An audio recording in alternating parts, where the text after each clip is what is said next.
Hi, thanks Hi, for coming. Jodie. Hi, Justin. Justin's a bit special, so we make allowances for him. But thank you very much for coming. It's really good that you're all here. The Dogs Queensland Health Committee is putting on these seminars for the members, so it's really good that you guys actually want to learn, and that's the important thing. We're all here to learn, and I just am really proud to introduce Gregory, Dr. Cat Gregory. She's amazing. She's probably one of the world's leading vet behaviourists. She travels the world. She's full of faces, doesn't she? Travels the world dealing with all sorts of animals, all manner of animals, from big cats to mammals to, you name it, birds, free-flight birds to, I don't know, what else? Everything. She does everything. Rhinos, dogs, cats, chickens, rhinos, ravens, chickens, dogs, cats, yes, all sorts mice, of animals. frogs. Videos, reptiles? Yes, I do tonight. She has an absolute wealth of knowledge, so we're all here to learn from her. She has worked with me with some of the rescue dogs that I've got and that I've had to deal with, and she does amazing work with dogs. So please put your hands together for Cat Gregory. Thank you.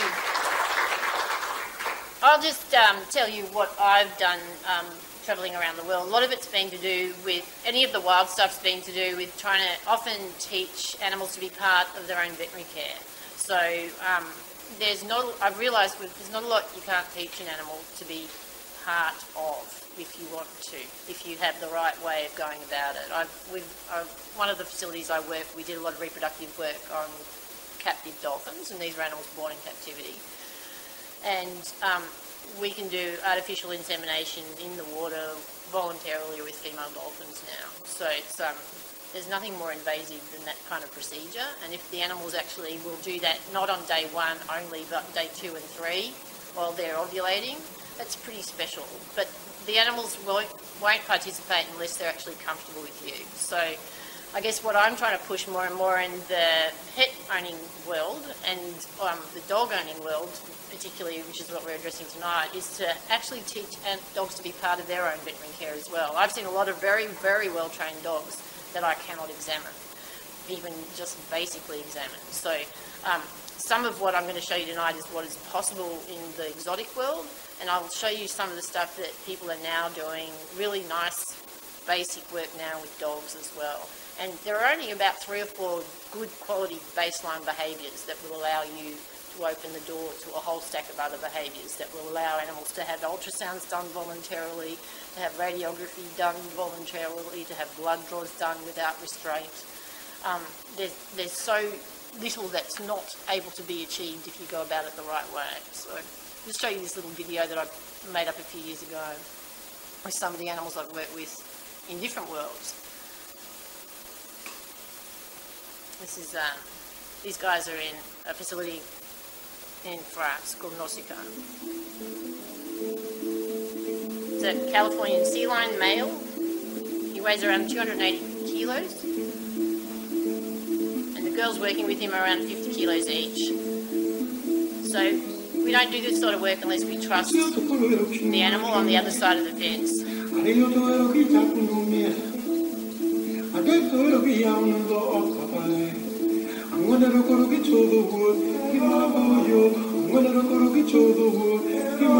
We don't use restraint devices, we don't put collars on them, we don't put leads on them.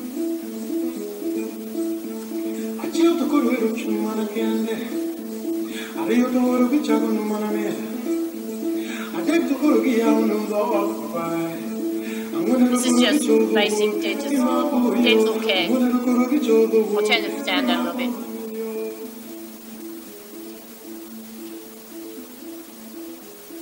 And the next animal you'll see, we don't work in the same space as all the animals that we work with.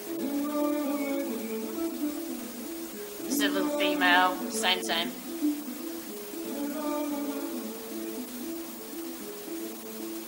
The principles that you're seeing now, you can actually extrapolate to some of the dog work. These animals are very much like dogs in their behaviour as well. And their dentition's very similar, as you can see.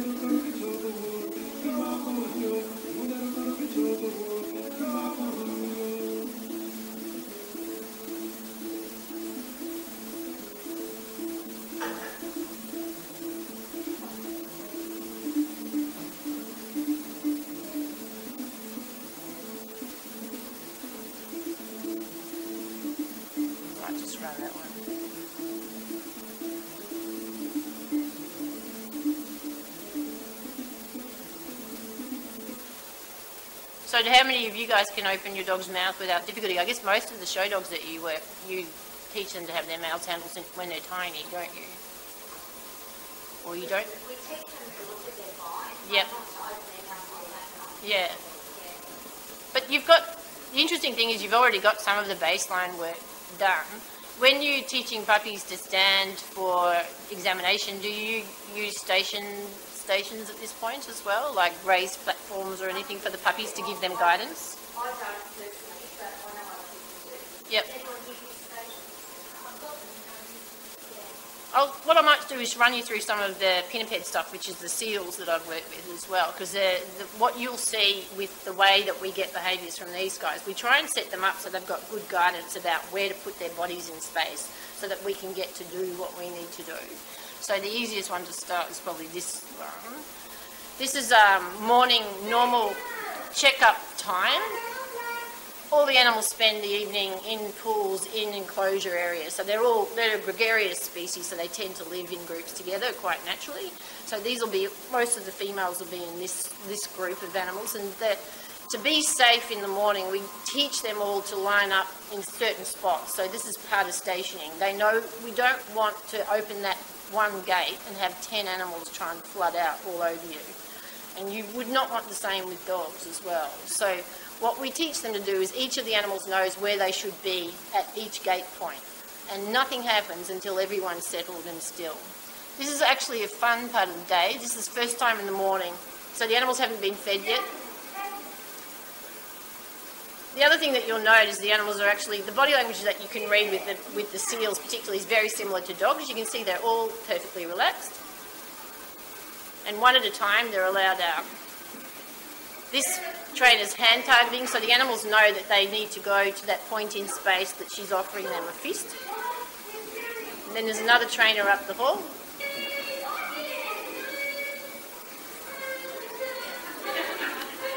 They're speaking French, but these California sea lions can understand it. So that's a station point there. So she knows that if she stays there, she'll be reinforced for that at some point. The idea of raising the station point up just gives her a clarity about where exactly she's supposed to be in space. It makes it simpler for her to learn.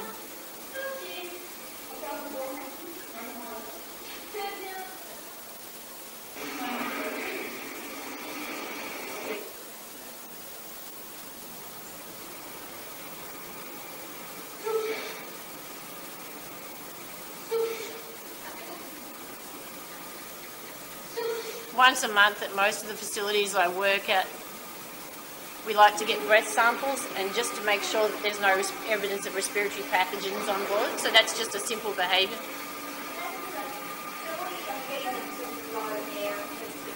Yeah, breathe out on cue, basically. It's pretty cool. You can teach, it's not much you can't teach. You've just got to have some way of creating that behaviour and then quickly reinforce it. But it's, I think we don't ask the animals to do anything that they're actually not able to do. And sometimes what we do is create behaviour, or we'll shape a behaviour, or we'll capture it. And the animals might be blowing out, and then we'll bridge that. We'll tell them they've been a good seal and give them a fish as a consequence of that. So that's a captured behaviour. And sometimes we'll shape gently towards the behaviour step by step, depending on how complex we want to go. Let's try and get... This is another little... As you see, this animal's just stationing on the ground.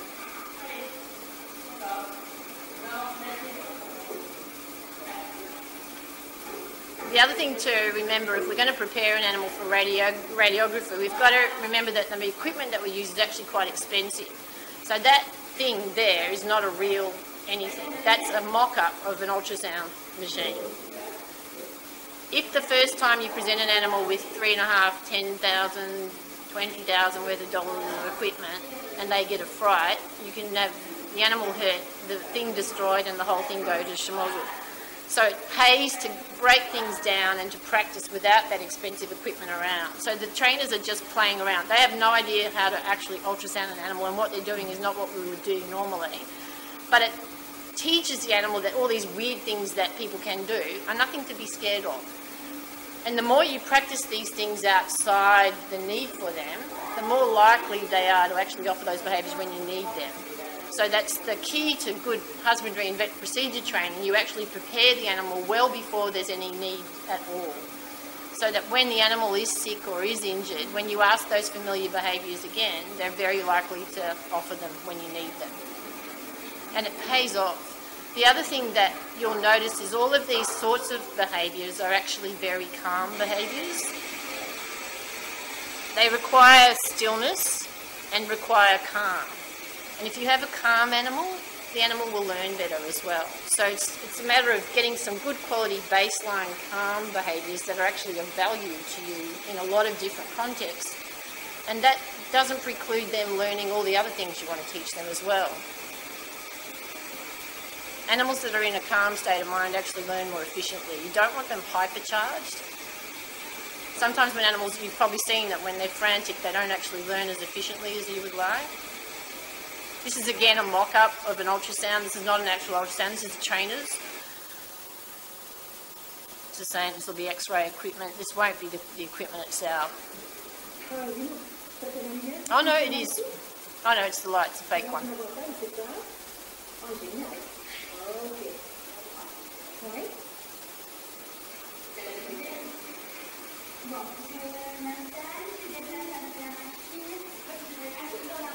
So he's getting set up to have radiography done of his mouth because he's got dental issues.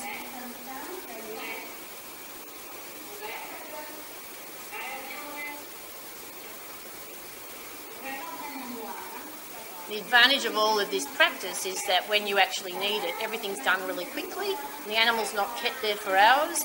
The other thing that we're avoiding altogether is actually needing to sedate him at all for any of this stuff. A lot of this baseline work was done with animals like marine mammals because they're a challenge to anaesthetise. And so trainers had to become flexible in their approach to managing their animals and trying very hard to come up with methods to avoid anaesthesia if at all possible. He's got a cataract, as you can see. That behaviour, the targeting behaviour would have been well established before. Yeah, so what we've done is, we've basically broken everything down into baby steps and practiced them all outside the context of the final performance. So this is a whole bunch of behaviours all joined up together, obviously. That's the real equipment. This is just a chest rad being done. This is also real.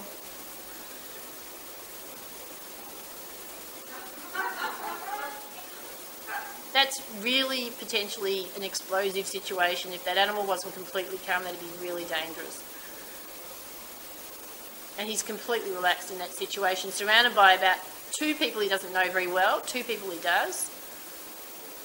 The person in front of him is his primary trainer. The person he trusts most in the world is the chest rad. You can imagine trying to lift this animal onto the plate while he's asleep. It's actually a lot harder. It's actually much quicker to get this animal to offer the behaviour all by himself like this. This is a cardiac radiograph, and you can imagine if he has a cardiac problem, you don't want to sedate him if you can avoid it.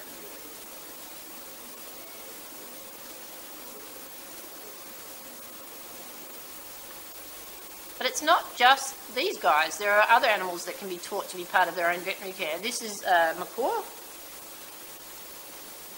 at Baltimore Aquarium. And this is what's possible.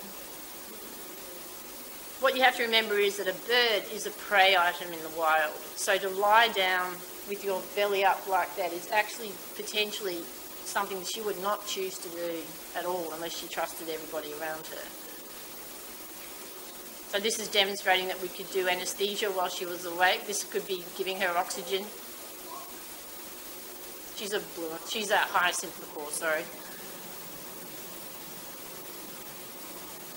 I don't think we can get a really good listen to her heart through there, but that's also a blood sample being done while she's awake. She's now clipping. So if you can do this with a little birdie, you can certainly do it with your puppies. Oh, okay. My challenge for the weekend will be that. No problem.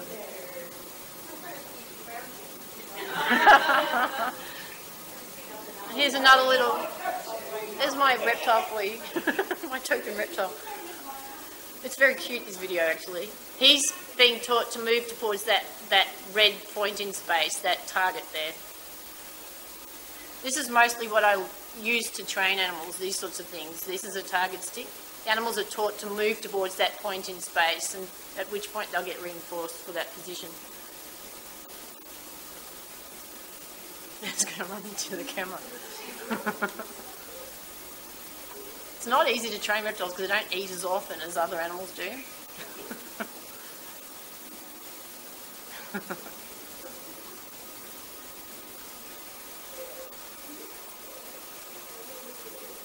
That's one of ours.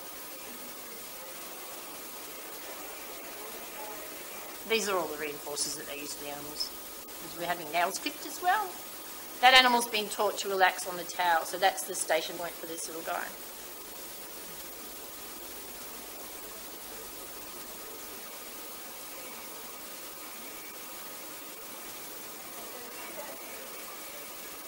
So I guess one thing you probably ask is, how do you do things if the animal's already got baggage about having nails done or whatever else? Because that's what mostly we see in practice.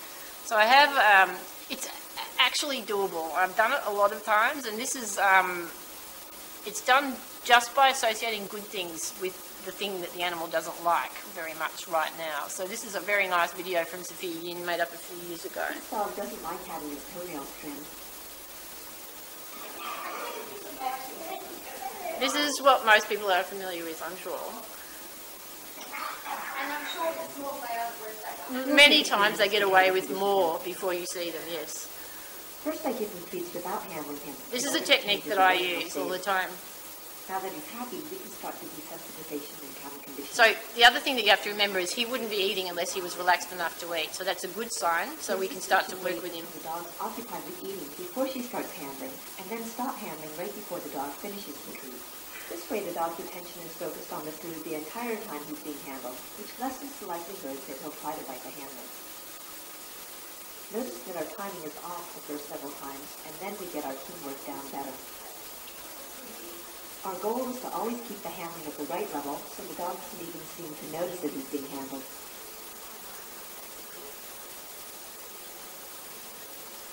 But you notice here, which is what I really would like to point out, is that we're not rewarding the dog for having his nails clipped. We're actually offering the food at exactly the same time as his foot is being handled. And when his foot's not being handled, the food goes away. That's the key. This is classical conditioning, or classical counter conditioning, actually. In this case, the next step is that my assistant taps his foot with the clippers.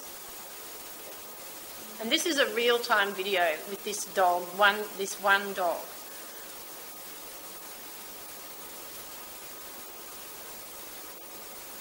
In between handling bouts, wait long enough so the dog can understand that handling equals treats and no handling equals no treats.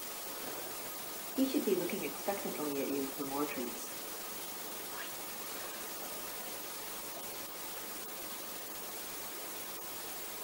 The assistant now puts the clippers over the nail but doesn't clip.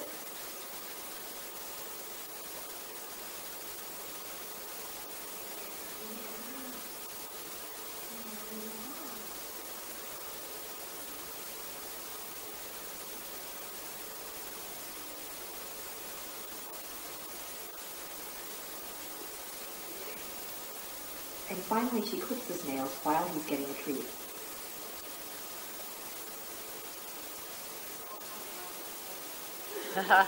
The first time I would do this, I wouldn't aim to do all 20 little toes either. I would just aim at doing 3 or 4 of them and then stopping while I'm in front. No. But this technique works. It's worth trying, but if you're doing it with your own dog, just do a couple of nails at a time. And the key is always leave them wanting more. You'll find that he'll welcome it. Yep. Well, then you have to find something for which it will work. So that's the other thing. If he can't eat at all in that situation, then you'll have to, outside the context of considering nail clipping, work out something that he would die for. and then remove that from all other points of the day except for the moment when you want to handle his feet. And maybe handling his feet is the very first step that you're going to do. And the food, that magical, yummy, whatever it is, comes out only when you're touching his little feet. Very quickly they'll turn around. And the trick is also to find a reinforcer that he's going to work for. That's the most important thing. The animal will tell you what he worked for. It's always possible to find it. It might just be you have to be a little patient sometimes. If he can't eat, then he's over threshold and he's not going to be able to learn anyway. If an animal, I can talk a little bit later about some of the medication that we can use potentially to facilitate this learning and the training. But I want to show you first what you can do potentially without the need for any medication at all. I want the animal in a position where it can actually learn and it can actually change its behaviour longer term rather than forcing the animal at any point. I'll just throw... Oops, hang on. I just want to show you a couple of other wilder things. Yeah, I might show you this one. This one's pretty amazing. This is a puppy, an 8-month-old French Bulldog puppy. This is real-time video as well. I was most impressed. I actually spoke to the trainer personally about how she achieved this because it was so impressive. I'll let you watch it right now. This is a baby. I would clip that little dog's neck up, however, but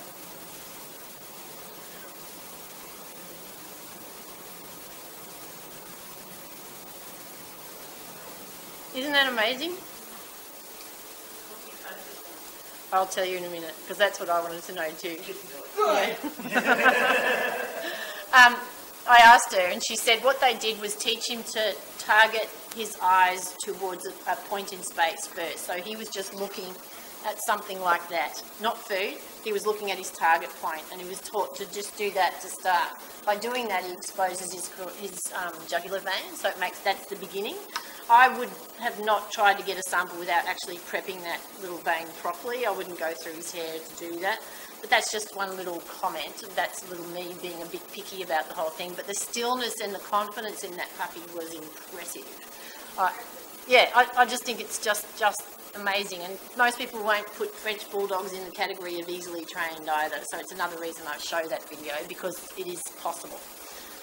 So they train that target behaviour, that looking behaviour as a separate story, and then in a separate context taught him to appreciate being touched around his neck, and then brought in the needle. So that wasn't done all at one go. You look at what you want and look at the end point, and then break it up into baby steps.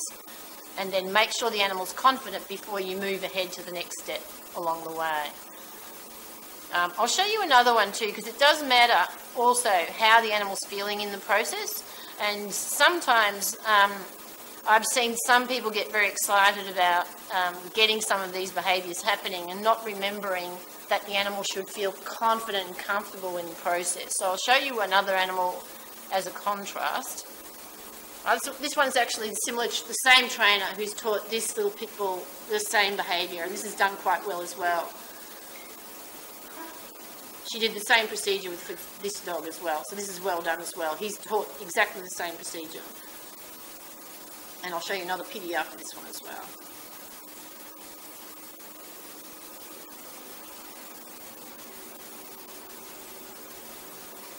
He's not quite as comfortable, but he was still confident in that behaviour.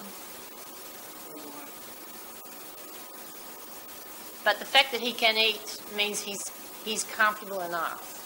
I'd probably make it better again for him, but that was pretty impressive as well. This is a different dog. Hyenas are in a class of their own. These are black dogs. These are spotted hyenas. We don't work in the same space as these guys. I don't. But you can see what's possible even with the barrier between you. This is you could potentially do ultrasound on this animal if you had the right setup. And he will also offer a part of his body to enable blood sampling as well in a moment.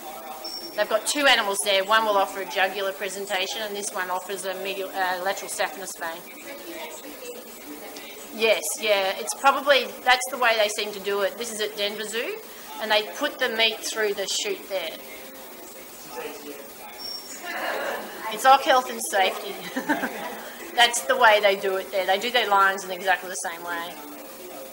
These animals are well trained. The other thing that's key is that they ask for this behaviour back of house, front of house, anywhere. You've got to generalise the behaviour as well. It's important. They're amazing animals. Their females look like males. They're highly testosteronised. This is a male, and they're smaller than the girls. You can't see that in that video, but he'll offer it from the other direction. He offers his lateral saphenous vein so you can actually get blood from it as well. And the other one offers a jugular presentation, which is quite impressive because there's the lateral saphenous vein. See how he's putting it up there? Can you see that?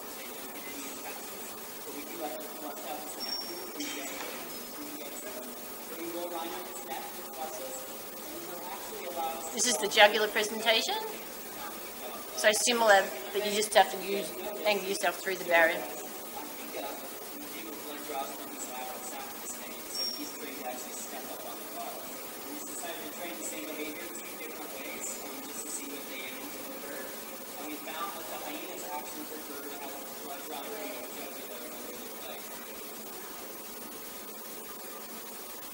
So we can see this with a dog. Hang on, make my fault, Frenchie, Georgie. This is a different one. This is a pit bull again, but a different trainer and a different way of going. And what I'd like you to look at is the difference in the dog's body language in this one, as opposed to the other ones you've just seen. And tell me what you think. There's a lot of differences. You can shout out what you think.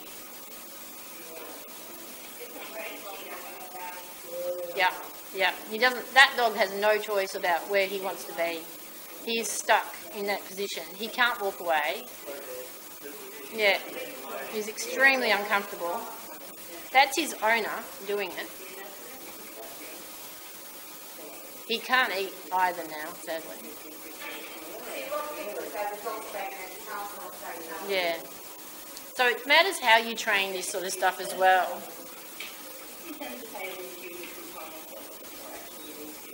He's really tolerant, and that, unfortunately, dogs can be very tolerant to poor handling sometimes. So I think what we should aim at is the best quality training rather than mediocrity. This is, to me, quite traumatic to watch. I don't like watching it, but it's interesting to see the differences and to note the differences in your own mind. He's very forgiving, this dog. And she does achieve the blood sampling, but it's the way it's done that's unfortunate. So I don't think these people are meaning to be not nice to this dog, but I just want to see that would love to see that there's a better way of doing it.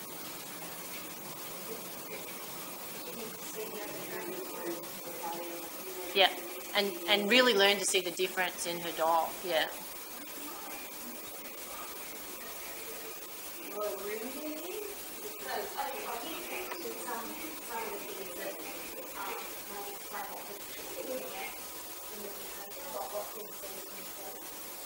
Well, what I'm seeing is that this little dog is trying everything to appease that owner right in front of him. He's trying to show that he's not going to do anything, and yet he's still under so much pressure because he's got a prong collar on, as you can see.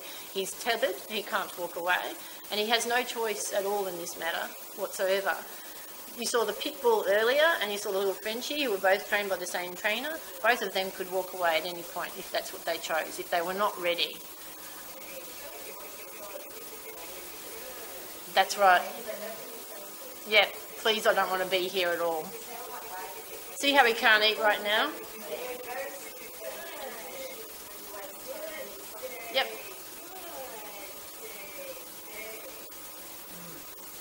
So, yep, we got bloods from him both, all of those animals you've just seen, but this little guy, it wasn't the right setup for him. And you could do better, I guess is what I'd say. And that's what we should aim at. But also you've got to see that there is that big difference between the two. And that's important to note.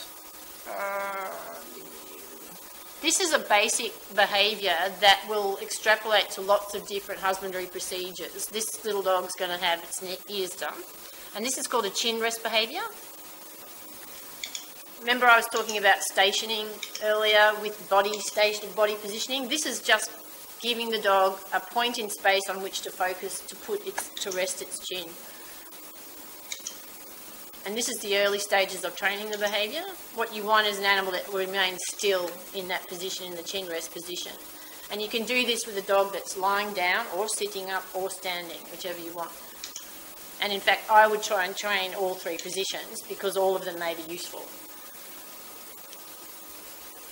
So Peter Clark was saying to train this for his stick, to his animal's feet. Yep. He doesn't like the judges touching his mouth. So I don't show him for that reason. Yep. So she was saying for showing, if I teach him the chin rest and I get him to rest, then with your hand, on your hand. Yep. So that they can examine his feet. So yep. And you can. This is extrapolatable to the show ring big time. yeah, that's right. Because once he becomes really comfortable doing that, then he'll be confident to stay stationary while the judge goes over him. I'll show you a hand chin resting in a minute as well. This facilitates things like eye medication, ear medication, eye examination, mouth examination, and it's very simple. Yeah.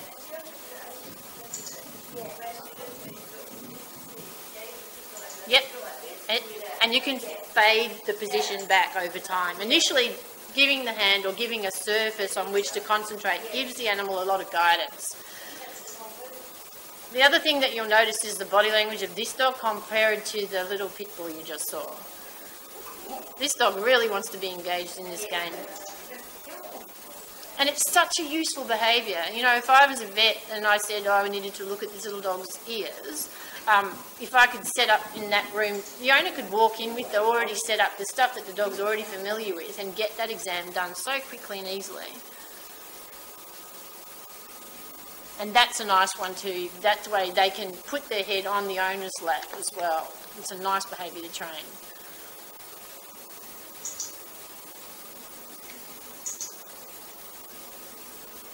The same with this nice little dog, having all this yummy body language as well, wanting to be...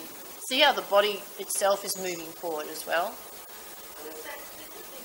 The click, all that is a little mechanical toy, and all it is a very precise way of marking the exact behaviour that you want. That basically what it means is in that moment in time, you've done something absolutely at that time, then I've clicked that I'm going to give you something you want for. It's a way of saying, yes, good boy, in a very precise way. The other thing that I use is a whistle. But these little mechanical clickers are cheap as all get at. This one cost me $1.50. And the language, the clarity in the language that can go between you and the animal because of the precision of this sound is quite, it's such an efficient little tool.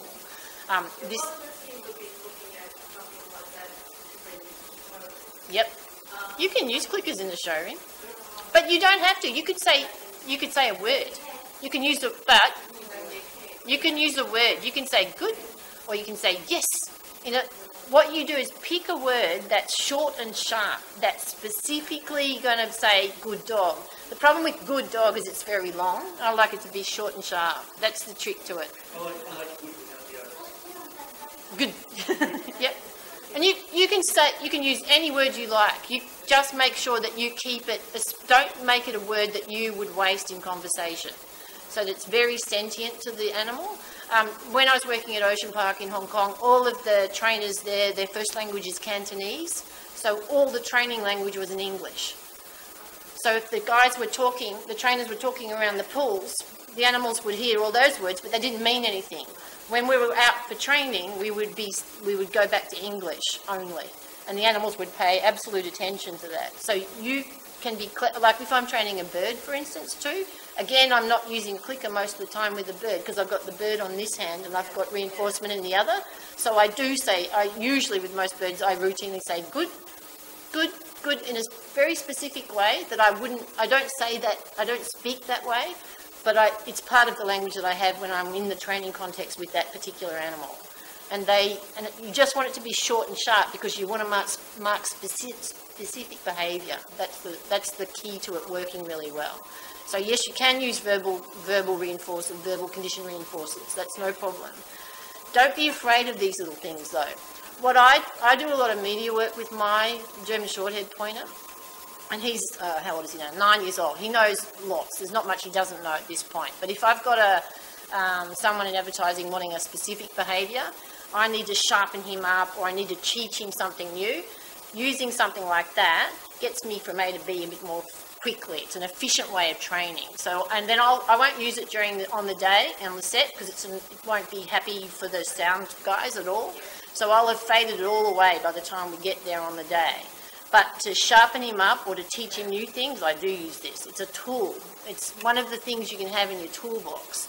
And it's so jolly efficient that it's just worthwhile exploring. And it's not scary, it's not difficult to use. You're already doing a lot of the stuff innately. It's just integrating some of these little tools. But clicker training and stuff like that isn't hard. It's just the language. It's got its own little language, but it's nothing to be afraid of. I've had 3-year-old children do it really well. I've been amazed actually.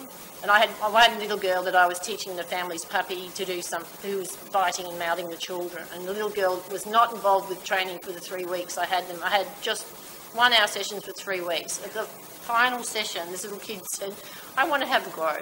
And I go, okay. So I gave her a clicker and I gave her some food. I put it right between my legs and she did the whole thing with the puppy. It was amazing. The puppy paid all the attention and was marked specifically for all the behaviours correctly by this little child who just watched the whole time. So don't be scared of new things is what I'd say. Keep your mind open because it's a really efficient tool. And the other reason I like using these sorts of mechanical sounding things is that they sound the same for the animal from one trainer to another. So if I'm working in a facility where I've got 4 lines and 10 trainers, I want those animals to know exactly what's going on. I want it to be clear for them what it is that I'm going to reinforce. And if I've got 6 people or 10 people saying good lion in their own different way, that's going to slow the learning of that lion down. So it's fair on the animal to have things more consistent. Yeah. Yep. So you can get quiet clicks. Yep. So you can get things with different tones, and you can mouth click, or you can use it. So you can find a way to use these condition reinforcers in a way that's okay for your animal. Yep. And some animals that can't hear, you can use light as the condition reinforcer. So you can be imaginative and flexible as well. And I use the whistle quite a lot as well. I use the whistle in 2 ways, but as a condition reinforcer, I use it as well. Because it's very clean, it just breaks through all the peripheral sound. So it's really, and these are the Acme whistles that are really clean in tone. So that's as loud. That's not scary. And so dogs that are noise sensitive, you can still use these things. You've just got to be creative in the way you present them. And if you go blow the whistle and give food, go whistle and give food, very soon they'll orient to you as soon as they hear that sound in a positive way rather than a negative way. So think about it. What do I get? This is another little guy doing a chin rest behaviour for you as well. I like doing chin rests for dogs because you can see how that can extrapolate to the show ring.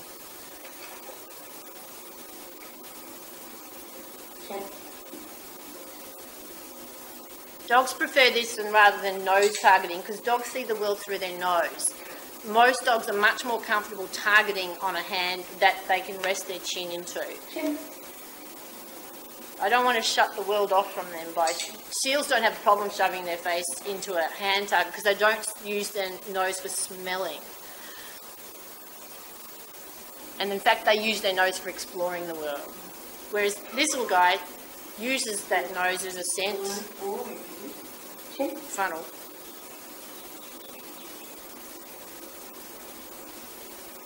Whoops. Missed that one.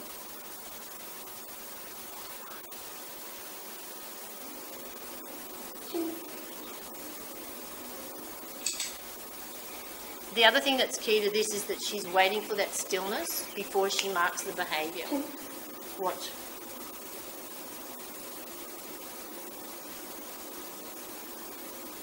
And that was quite a long duration actually, so that was pretty impressive. When you're going for duration, mix it up a little bit as well. So go short, longer, short, short, long, long. So you don't want to just reinforce them at 3 seconds. You want to go 1, 5, 7, 1, 2. Don't ever let them be able to anticipate when you're going to mark that behaviour. Would there be an added benefit to that dog that is a fly chaser to be having a counter conditioning with the fly being around? Yep, over time you'd bring in some variables once you've got that going. If you've got this behaviour really strong, yep. He's not practicing chasing the fly while he's doing this as well. Yep, yep.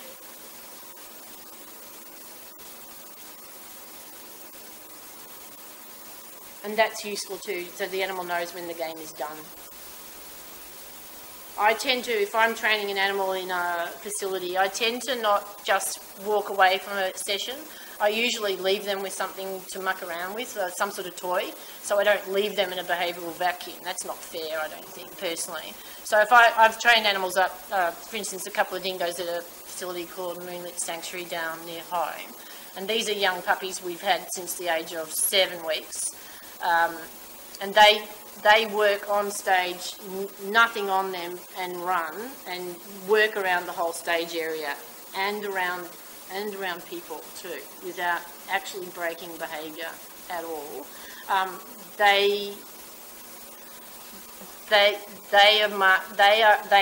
The other thing that's useful for them is that part of the reason that they focus only on the trainers is that the only people with uniforms on are the ones that are going to feed them. So even if they go into the audience is cued to not interact with them as they come by, but they don't look for reinforcement from anybody else. The only people that are important to them are those people wearing that special little red top, and the whole setup that they've understood that's part of what the important part of the context is.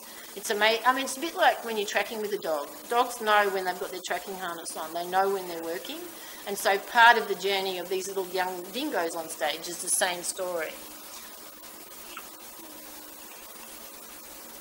So I guess what you're seeing really now is some of the behaviours you can extrapolate to for your own value in the stuff that you want to do. This is other nice behaviour. This is just lying on your side. This is called lateral stationing or recumbent stationing.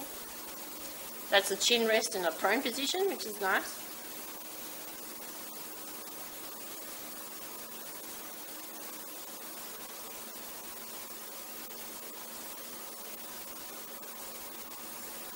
And the other thing is to practice it in lots of different contexts. So don't just practice it in the one room at home, but take it into another room and out the front and out the back and at the vet clinic and out in the consult room and up on the table and not, so that when you need it, it will happen.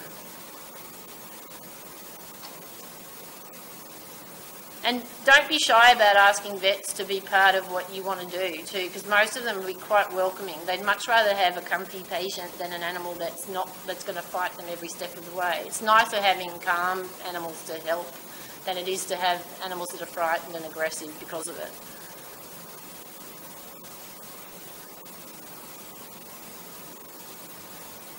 And personally, I think these sorts of behaviours should be taught in every puppy class as well. It should be taught from the beginning. But it's never too late to teach either. Never, ever. Some of the animals that I've taught and had to teach these sorts of behaviours to in the zoo industry have usually been quite old animals. The oldest was a 16-year-old serval that hadn't had any training done prior to me coming on board. But she had renal failure and the vets didn't want to keep anaesthetising her every time they needed to monitor her. So that's why we put the effort in to train her. And the other thing that I found really lovely was that even though that animal hadn't had any specific training done with her entire life, once we got into the routine of teaching her how to do this stuff with us, she would be waiting every afternoon for her session, which was a serval. So she's little spotted cat that lives in Africa they look like, they get mistaken for baby cheetahs, so they kind of look like a baby cheetah, but they're actually fully grown. They're long-legged little cat that mostly goes after rodents and things like that. So most farmers, when they see a spotted cat like that, they try and kill them, but they actually take care of a lot of rodents on the property. They just think they're cheetahs, and they don't want to tolerate them if they've got stock on the property. So servals are persecuted because they're mistaken for others quite often. Serval. Yeah. I've got a soft spot for a lot of those cats. They're beautiful. They're quick and hard. They're fast and teach you fast how to be good with your reinforcement, I can tell you.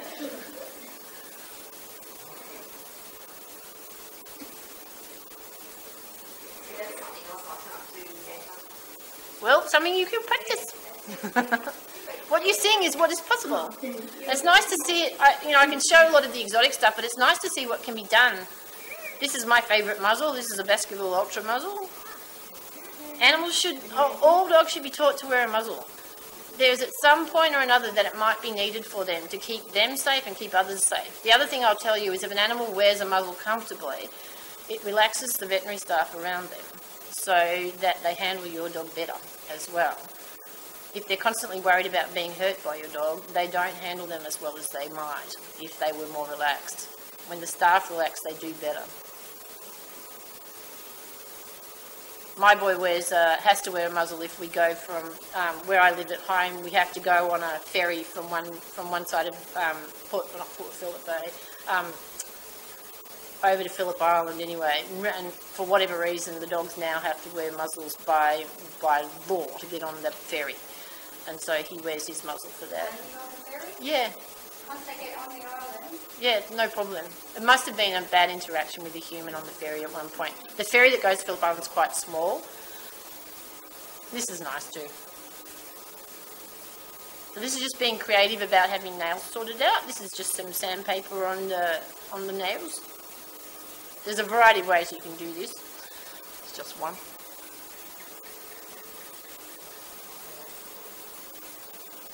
And this is group training. You can do that with your whole litter. And you know why they're there, because there's food. There's food happening. Are they German Shorters or something else? I don't know.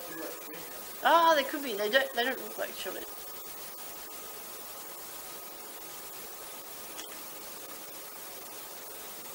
So, hang on a minute. So this is stationing in a more basic way. I'll just tell you the story behind these little guys. These little guys are black-backed jackals. They are usually in the wild found in pairs, husband and wife. And these little guys were born in captivity and live in captivity. And in this facility, volunteers used to regularly go into the enclosure to clean it and to feed the animals. And the jackals between them develop a game where one of the jackals would stand in front and attract attention from the volunteer humans that were in the enclosure, while the other one used to go right round the back way and come forward and bite whoever was leaning over most prominently.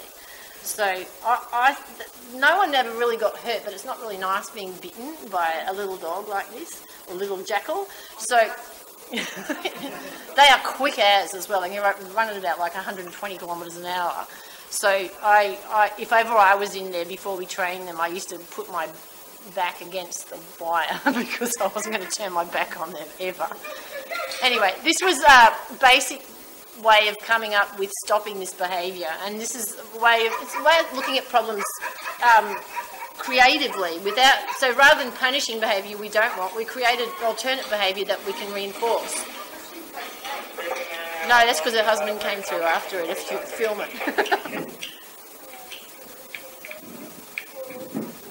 So this is a station point for these two little jackals. She doesn't really have to go backwards and forwards, but...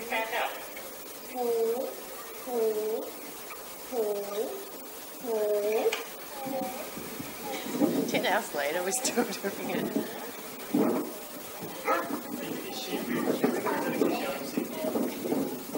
It's just her interpretation of me telling her how to station train online. dogs are the jackals actually enjoy this behaviour. They'll stay there quite a long time, and the interesting thing is they're not getting reinforced very much at all, except at the end. But at least this behaviour was a better option than them chasing humans around the enclosure, which was crazy every single day.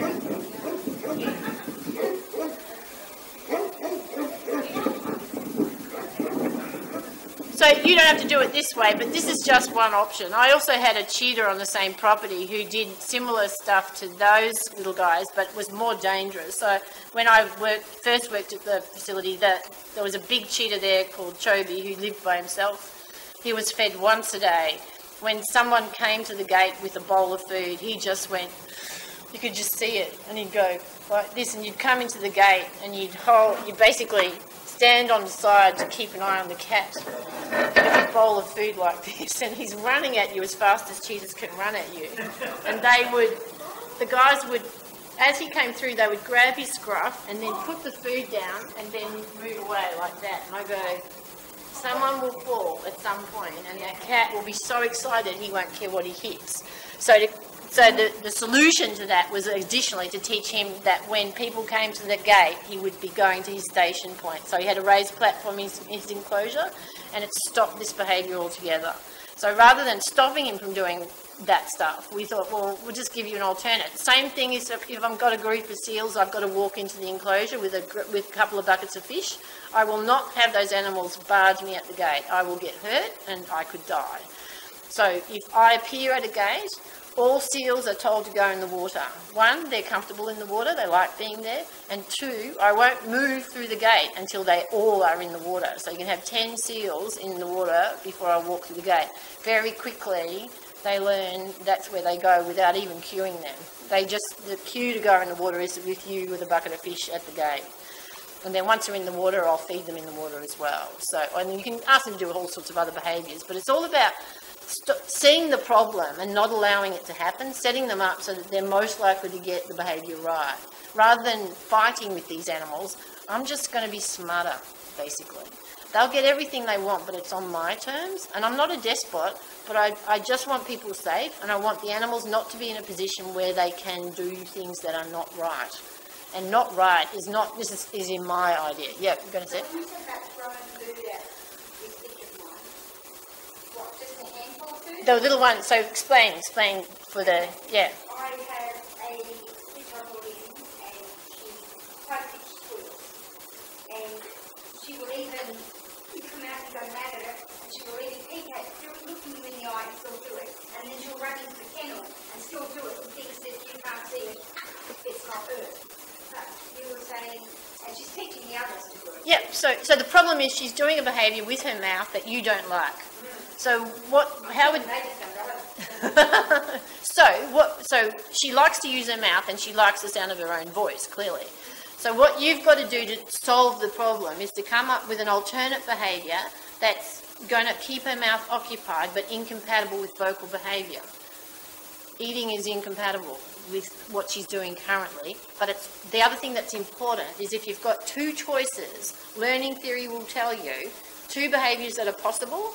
The animal, the learner, will always choose the behaviour that's more reinforcing for it. So, eating's very reinforcing. That's also a behaviour that will keep her mouth occupied, and if she's eating, she can't scream. All of that will work for you. So you come to the backyard or wherever all the animals are, and I would just throw out a whole stack of food and keep doing it. You're not reinforcing. If you can, be proactive and start offering reinforcement before she starts vocalising. But even if she is vocalising, offer the food, because she has to stop screaming so she can eat. She'll quickly learn that if she's going to get any food at all before everybody else eats all the food, she's going to stop screaming. I would try it first and see how you run with it. But it should be better than what you've got right now. She may still persist with screaming for a little bit, but very quickly she'll work out that ain't working so well for her because everyone else is eating. Make sure it's high value food as well, so that she's really going to be more likely to choose what you want her to do. And then you can start teaching her to do other behaviours, but you've got to kind of cut her off at the pass. Try it, because it's simple to do. It's not difficult to do, but you're not reinforcing the screaming. You're trying to provide her with another option that's better for you and will be better for her, which is why she'll choose it. Try it. It's worthwhile. It's non-contingent reinforcement. So I do it the same in a shelter situation, and you've probably done it as well, and the guys here that work in the shelter world. You have a whole stack of dogs that are kennelled that are barking their heads off. I just set volunteers and I set up staff and I get them to have a whole stack of food, and regardless of behaviour that's in the enclosure, throw food at them. Throw food at them, throw food at them. Every time you walk past, very quickly they go, whoa, person, shut my mouth and I'll watch what happens. Heaven, food comes from heaven when humans are close by. It's non-contingent reinforcement. That initially it's a surprise, and then they start thinking about what it is that they're doing that's getting that reinforcement to come. And they start offering a whole bunch of other behaviours that you can start to put on cue as well.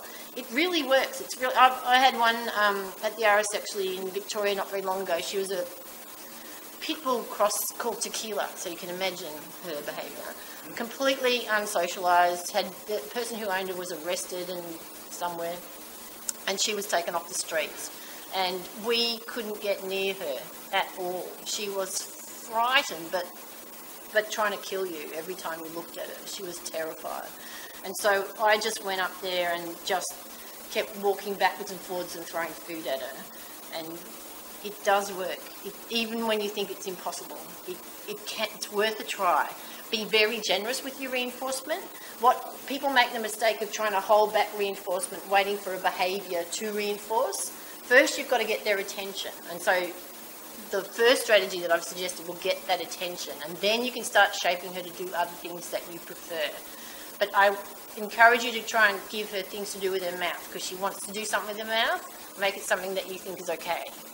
So usually, say for instance with the puppy that mouths and bites, I teach them that when I appear at the door, I throw or push a soft toy in their mouth, until the point when I come home and the puppy is so excited but it looks for its toy and will only come to greet you with that thing in its mouth. When it's got that thing in its mouth, it can't mouth you. So you go, you want to use your mouth? Use it in a way I want you to do it. And that works for both of us. It's easier to do with a retriever, but you can teach any puppy to do that. All of it's possible. It's about trying to look at it. I guess the way I train is the way I like to look at the world ethically. I can punish behaviour, but I'd rather try and come up with a positive twist to the game that increases and enhances the amount of trust that the animal has with me. So that I want the animal to know that when I'm around, everything generally is okay. I don't want to make them worry about offering behaviour with me. And I will do that if I punish behaviour consistently, positively punish it. I would much rather use my little brain that's usually bigger than the animals that I'm working with, but not always, in a way that's benevolent and the way that's very positive, because I want them to trust me. I want them to know that they can trust when I'm around, even when things are a bit scary, that they'll be okay. And if you have that big bank of trust that goes between you, they will follow you to other places sometimes when it's not so nice for them. We've done, some of the SEALs, we've done minor surgical procedures without sedation that are not comfy.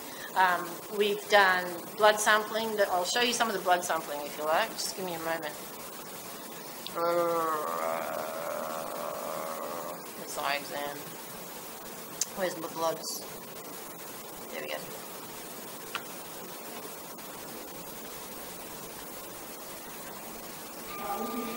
This is a young animal. She's female and she's not entirely comfortable with the manipulation we're doing.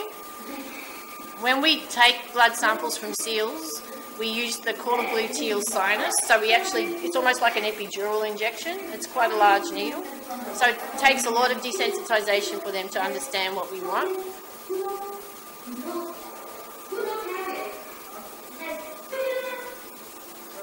So this is all the precursor behaviour to actually doing anything.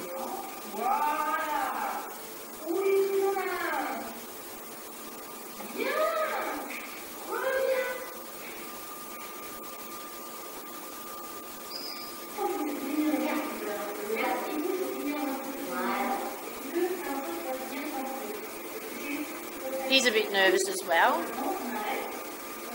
But, okay. We're going to have a break in a moment.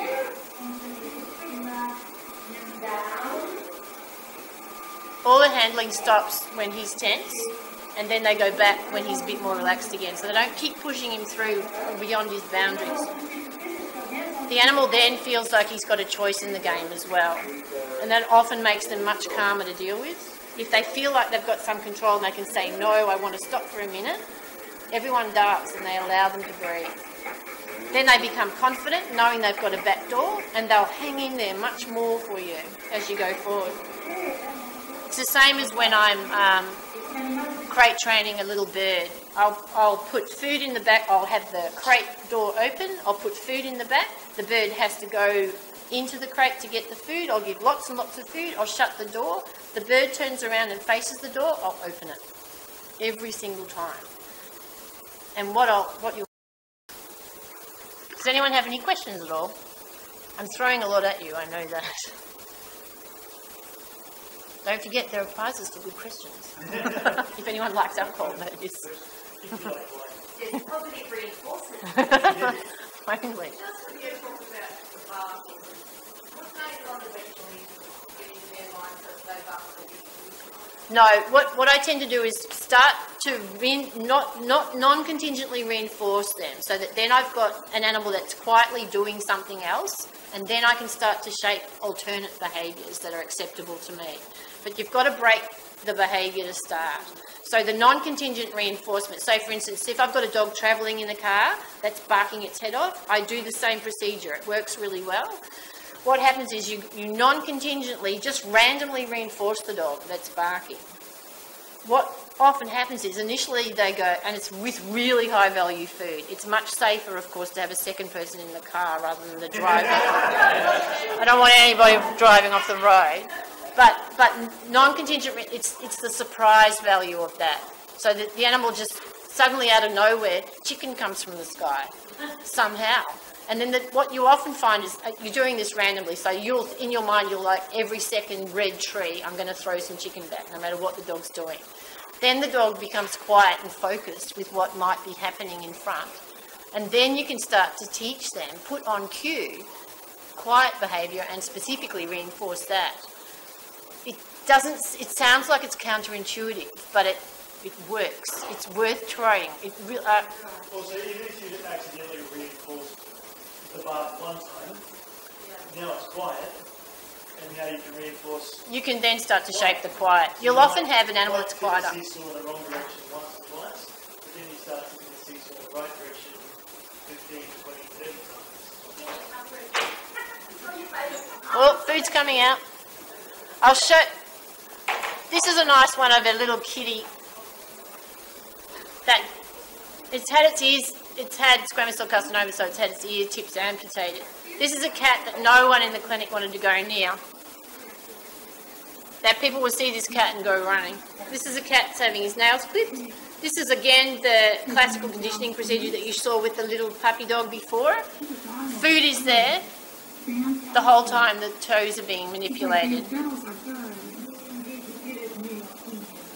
So the nail clipping stops. Try again. We stopped again. This was a vet who just shared this with me just this week. Which I really love. So food is there, nail clipping's happening. When the nail clipping stops, the food stops too. You could say he was distracted, but this is, in technical terms, classical conditioning. It's associating something that's really positive for the cat with something that is initially negative, to the point where, in the end, the animal turns around and says, I want you to touch my nails because it tastes really yummy. Every time.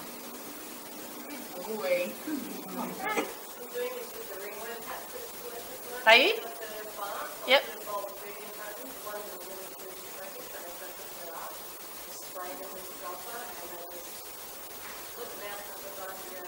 Yep, yeah, and people don't even know where to begin sometimes, and it's just, this classical conditioning works really, really well with most animals. We're using it also in the Great Ape Project. A lot of the great apes in captivity in the world die in die of cardiac problems, and we don't know why.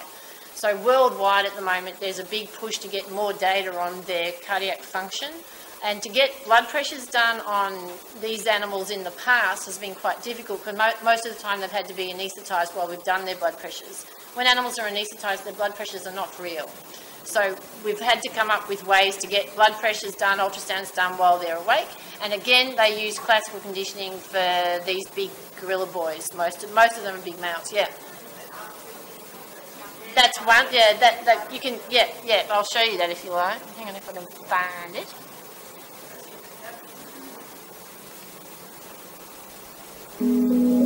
Zoo Atlanta's been key to this work, so I'll leave a bit of their stuff there. They've got... I'm Judy Kerrigan, Senior Keeper at Zoo Atlanta.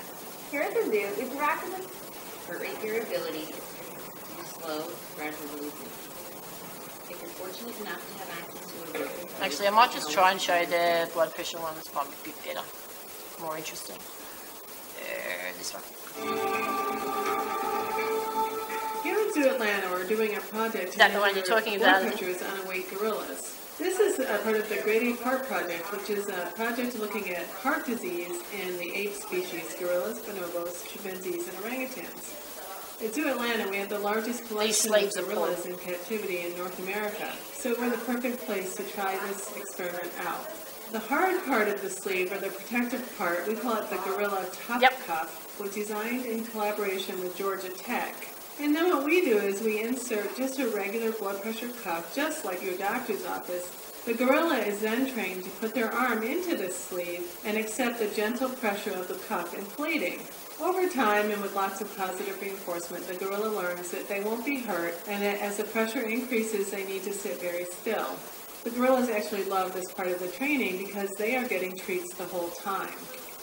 The reason we focus on awake gorillas is that when we measure blood pressure in gorillas that are under anesthesia or asleep, which is the way it's always been done in the past, we don't know what the effects of the drugs are on their blood pressure. When we started this project, we made a lot of assumptions, thinking that gorilla hearts must be very similar to human hearts. But we have found some differences. This is a very exciting project that hopefully So all the time will he's got lead his to a arm lot in of the sleeve, data he's being being generated which spoon-fed. will support or disprove our conclusion that blood pressure may be a factor in the development of heart disease in gorillas. Anyone got any questions or anything that you're interested in knowing a bit more about? Yeah, go. A couple of times you said about 7 weeks, dog 7 weeks, cat 7 weeks. So you're going to have to do a 49-day training program. What do you mean by that? Well, there's a school of tools and I've been for 30 years now. Yeah. So 49 days, 16 weeks. You can virtually teach them anything and everything. Yeah. As soon as they've got their legs underneath them and their eyes open and they can take something to, you can start. And it's so much easier to get the language going from the time that they're physically beginning to start. And same with the little dingo puppies that I put in the show at Moonlit Sanctuary. That show, I created every single animal for the show. I didn't want to use second-hand animals. I wanted every animal for that show to know that when they're out on stage, that's their fun part of the day. That's the best time of the day. And the baby dingoes are the same. They came at 7 weeks and I started target training them at 7 weeks. So they just were taught to follow this little point in space. Then they were hand targeted. Now they're off lead and doing everything, going to station points all around the enclosure area. It's just the same as an agility dog, same. So we just start the language from the beginning and we just add to it as we go along. Nothing you teach is of waste at any time. And they're like little sponges. They've got no baggage as little babies as well. So the earlier, as long as they've got their eyes open, they can take food and they've got some physical coordination, you can start teaching. And you do it, and the best way of teaching little ones is just have lots and lots of little sessions scattered throughout the day. You just integrate it into everything you do. So it just becomes what they are. And there's no the trick that I find is that most people think that training is some sort of added on extra to the day. It should just be integrated into everything you do with the animal. Every time you're with an animal, every moment you're with whatever animal you're working with, you're actually training it. Don't waste any moments. Don't ever do that. So I don't know whether I've never heard of the 49-day thing, but I start training as soon as I possibly can. Okay, I'll go along with that then. Except the only thing I don't like is that people put their label on it. I think the technology is available to everybody and that we can all use it. You don't have to pay someone to take their name and put it on some sort of technique. Because good on you. 30 odd years ago, and he also during the 49 days, if you take something like that, and I took it online, take a puppy from Hyena, well, it's got its name, and day 49 is recognised as its name. And I was lucky enough to have a little baby tree, all was told, all had feeding clusters and had a name. Yep. And 47, 48, no one did the name, 49 days. Interesting. Like the lights went on. I just think it's lovely work, and it's the same with when I created the show. I created every bird for the show as well. I wasn't going to have any second-hand birds. When you have wild birds, if you stuff them up training-wise, you can't undo it. So I knew where I was going. I knew what the goal point was. So I just shaped their behaviour from the very beginning. I didn't have to undo anything. So that's the ideal. I don't always get that privilege. But if I have it, and I took a year to create the show, but now I'm not there anymore. The whole thing is self-perpetuating. Yeah. And the ideal, obviously, if I go in a year or two down the track, I want to see much more than I ever dreamed of. That's what I would love to see. So I've got birds that the other thing that's important is quality socialisation at the beginning, so that animals believe that change is to be welcomed, that anything new that I offer is to be welcomed, and I never overwhelm them in any step of their socialisation, whatever species I'm working with. So with the little owl that I had over one Christmas that was being raised up specifically for the show, every morning I'd put her on the glove and off I'd go for a walk with the dog around my parents' property. And so she'd see alpacas and all sorts of weirdness, and she'd come into the house through the breakfast time. So nothing is scary, everything's just interesting. It's just part of your world. So I raise puppies the same way, I raise anything the same way. And if I'm raising a little cheetah baby to be sent to some others do in other part of the world, I do the same for them, yeah. So that they know that when people are around, they're wonderful, and that everything good happens for me, and doesn't matter what the variability is of the day, it's going to be positive for me. And that's the advantage of doing this husbandry and vet procedure training, because some of it's a bit potentially negative, but if you make it as just a part of what you have done every day, when you need it, it will happen. And I will tell you that even when animals are not able to eat, when they're actually unwell, if you spent the time training these behaviours, they will still offer them when you need them. That's really powerful. The behaviours themselves and the interaction with you become really reinforcing regardless. The food is an enhancer of the training and the beginning and the efficiency of training, but it's not something that you need absolutely forever. And sometimes you can't use it because the animal's unwell. But I've seen, almost to make you cry, animals in dire straits that have got the good repertoire of all of these husbandry and vet procedure training and will still offer them. You know, they'll still let you take blood and they won't, you know, it's just amazing. And I'm just grateful for the work and grateful for the relationship, I think. That's what underlies it all. Does anyone else have any questions at the moment? I've got some reptiles. Oh, I can have a break. I just want to show you this. This is a... yeah, go. Oh, yeah.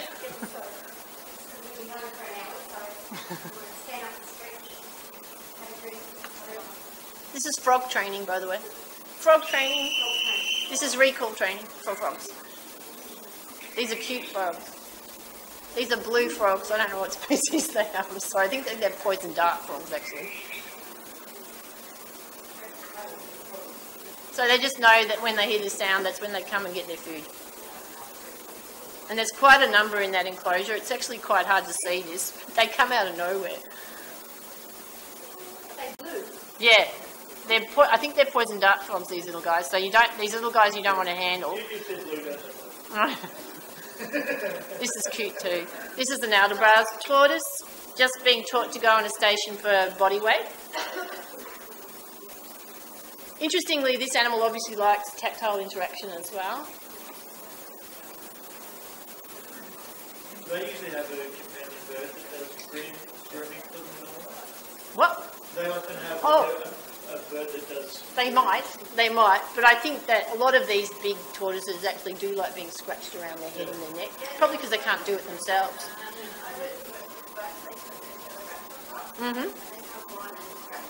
And they like it, yeah. It's probably something they can't do for themselves, very likely.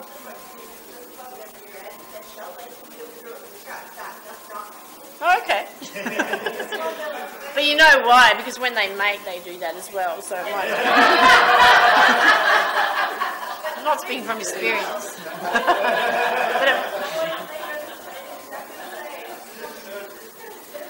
And this is quite cute too. It's a bit hard to see.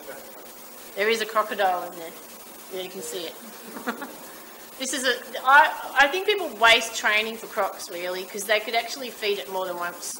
But this animal's been taught to go to that target and then we'll get reinforced for that opportunity, for that behaviour. It's funny how it glides up like that. And there's a click again. And it gets a whole rat. It's a lot of food. Yes, it's a whole lot of food. I'd have done that 3 times at least. At least 3 times. Or 5 mice. Yeah, but that's the end of the training session for the whole week now. That's why training reptiles can be quite slow. I think it's sometimes because of the way people actually reinforce them. Oh, this is kind of cute. I think there's a question. Yes. I recently did a presentation at this came to mind with our reptile guy at work, and he said we really so we don't train our reptiles because they can't train them like dogs. Did you show him some of this? Shannon did say that. Shannon say that. Yeah, and so then I showed him a video like this, and he went, okay, so we've actually kept one of the links aside as a project, and we're going to try Good. and get the target. But Because I showed you that video back when he started as a volunteer. yeah, and he This is a Komodo. training, so This is. Not very careful. I know. I would always use tongs.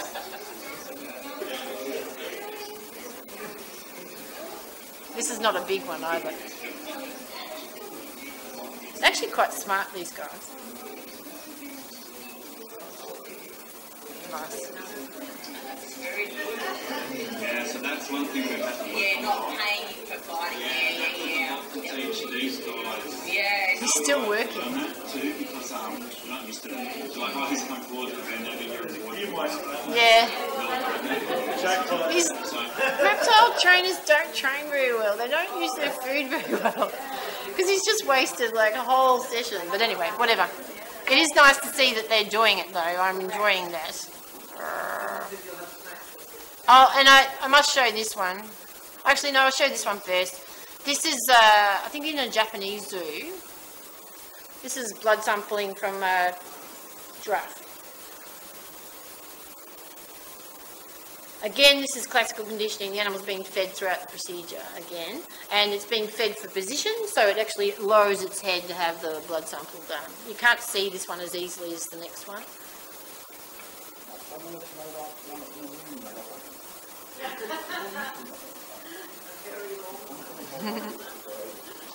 It's easier to use a butterfly catheter. Do you guys know what a butterfly catheter is? They've actually got a little bit of plastic on between the syringe and the needle itself, so that if the animal moves slightly, you're not going to lose your position in their vein. And this is an easier one to see. You could do this a bit differently, but it's not too bad. You notice how the animal really doesn't like the tap-tap because it knows it's going to get hurt. I would probably do it differently, but often if you put pressure on the vein and hold it and then put the needle just next to your thumb, they don't even feel the needle go in. That's probably easier and better. Yeah, he is, and I just prefer a different technique. Oh, they can kill you. The other thing too, giraffe can kick in every direction, fast.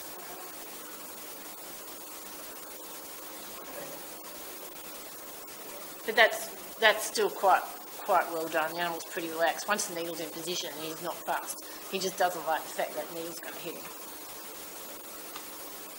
So I'd just finesse that one out. That's not too bad. This one's nice too. This was posted recently by, I can't remember which zoo. It shows the Oregon Zoo.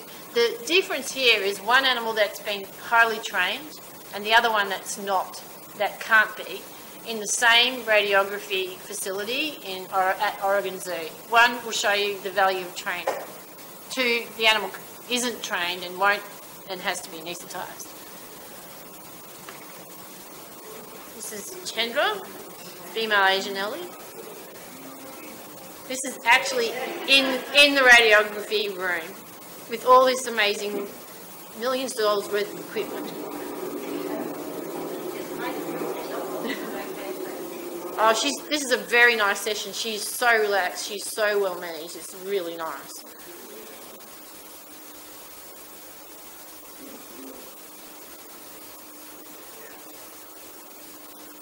The other thing you'll probably never forget, and I've worked with Ellie's free contact, they are very agile for their size. They are incredibly agile.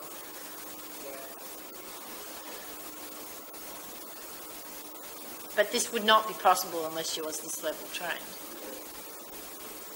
I think the vet's amazed. He's excited. That's his new equipment too.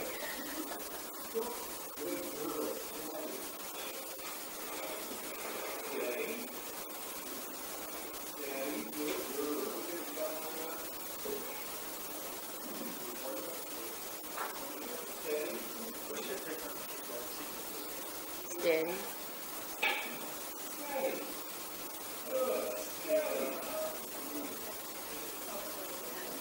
She's also been told to hold her trunker, because if he knows where that is, it's safer than if she's able to move it around.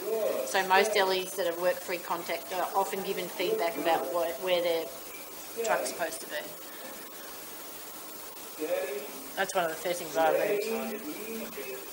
No, they'll do it naturally and you can just shape it quite quickly. Elephants learn very fast.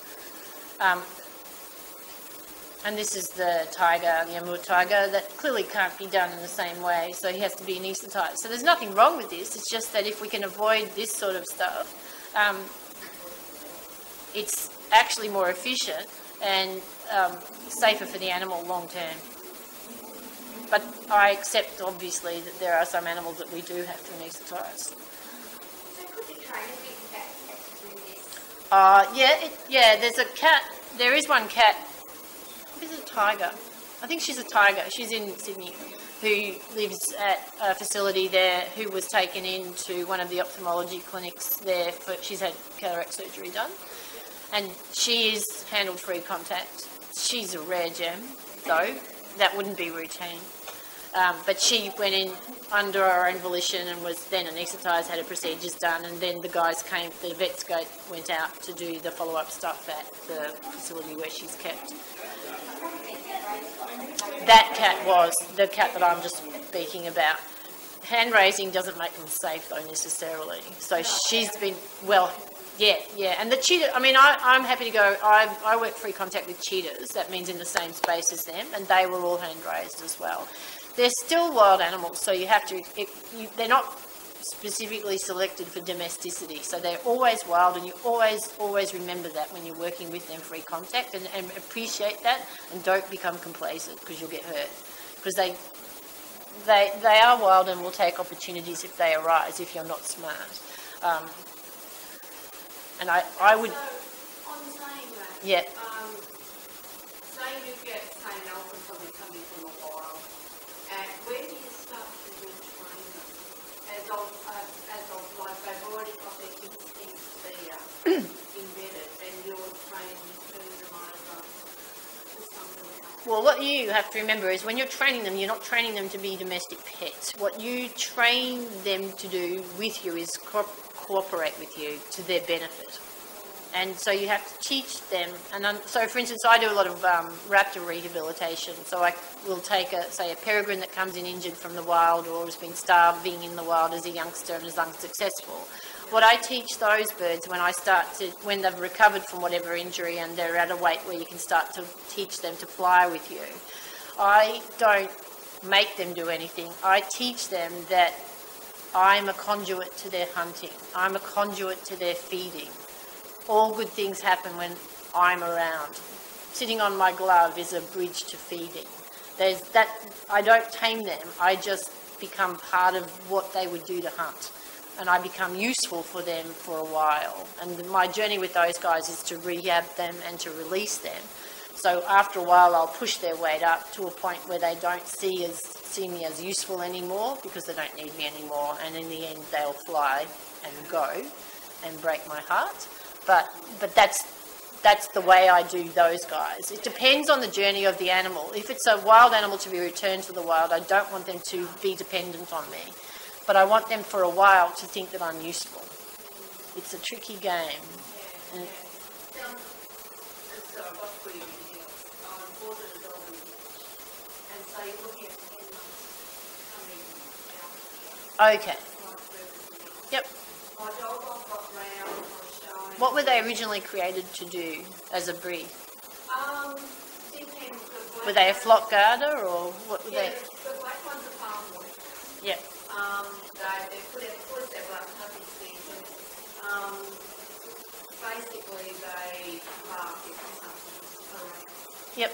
Whereas the light colour ones, the copper ones, they lay on the king. That's all they do. And you can see the difference in the like my dog is copper. I've got him around. He's beautiful. He's black. Yep. At home, in the home environment, she's beautiful. I can do anything with her. I take her out of that environment. She's totally useful. Yeah, she's Totally useful. not comfortable with change in her world. No, so how do you, I've tried lots of things, start socialising, Yeah. The animals like that are completely shut down, like that, where she's shut down and can't learn in that in an alternate environment, maybe facilitate the whole process of socialising, may be facilitated by the correct selection of medication as well. That's not necessarily you have, but the other thing that you can do with so if I'm working with a captive wild animal that's been from a bad environment, that sees change as scary, a beginning to make them understand that change can be positive is to start to feed them in a more enriched way. So I encourage foraging behaviour, I'll do scatter feeds, I'll start introducing toys that are feeder type toys. So what I want the animal to begin to learn is that change in your environment is probably going to be positive rather than negative. So that can be done with food and alternate ways of feeding. So enrichment toys and the provision of enrichment can actually encourage an animal to accept and actually appreciate change rather than to be frightened of it. And that can increase confidence. And also using positive reinforcement training can increase confidence and trust between you and the animal. So if she goes out and if she's got you with her as the big positive, then she may accept other changes in the world that are part of it. So you're a bridge to her feeling confident. So you work on stuff at home together and then you take it to another venue and you do the same familiar basic behaviours and it's still all positive. The fact that she can eat as well if you're reinforcing her with food means that she's relaxed enough to eat as well. So if she can't eat in that new environment, then you have to change to an easier environment. You may never get her to a point where she'll be the same as if you had raised the puppy yourself, but it would be worth putting in the effort to make her more confident, definitely. Because at one point or another she's going to need to go somewhere for care. Although, she's been with it. That's good. She's good with it. Yep. She seems to accept that. But I'd build on that as well.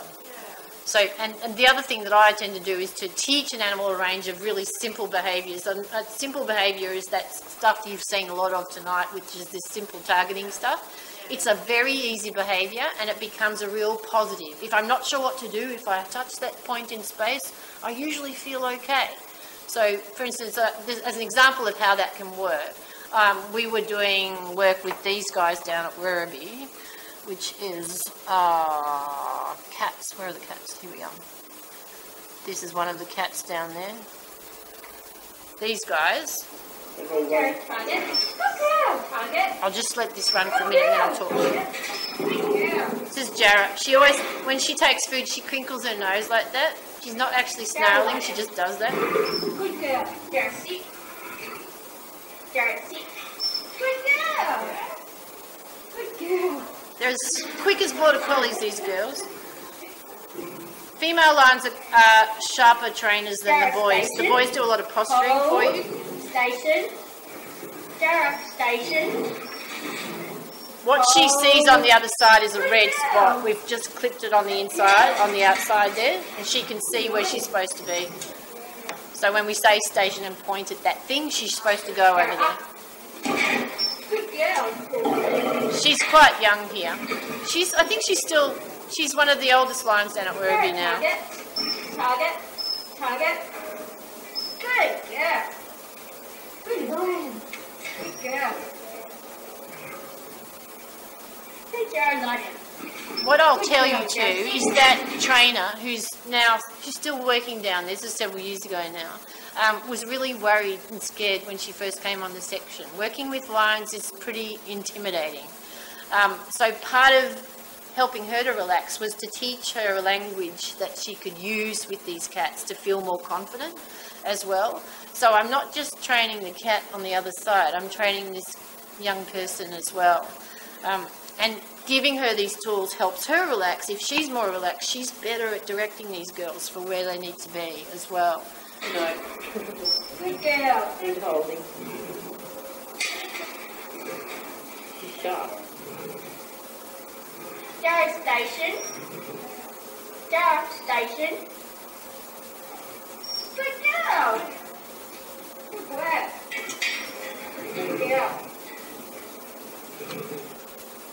And you can see why we don't go in the same space, because if she gets frustrated, she can take it out on the wire, but she's not going to hurt anyone. Jared, target. Target. And the one thing I often do too is if I'm trying to teach and increase confidence in an animal, actually working them behind a barrier, interestingly, gives them more confidence. So you can do this and you guys do protected contact training with the shelter dogs, don't you? Yeah. So you won't have everybody going in confidently with some of the dogs in the shelter, but everyone can work them from the outside. And what it starts to teach the dog is to come forward to humans is generally positive. They'll often be more confident coming forward if there's a barrier, because they've got to, again, feel like they've got a choice. I've got some video, I don't know whether I've got it tonight, but of a fennec fox that I worked years ago at Melbourne Zoo. He's a little male. They are 800 grams.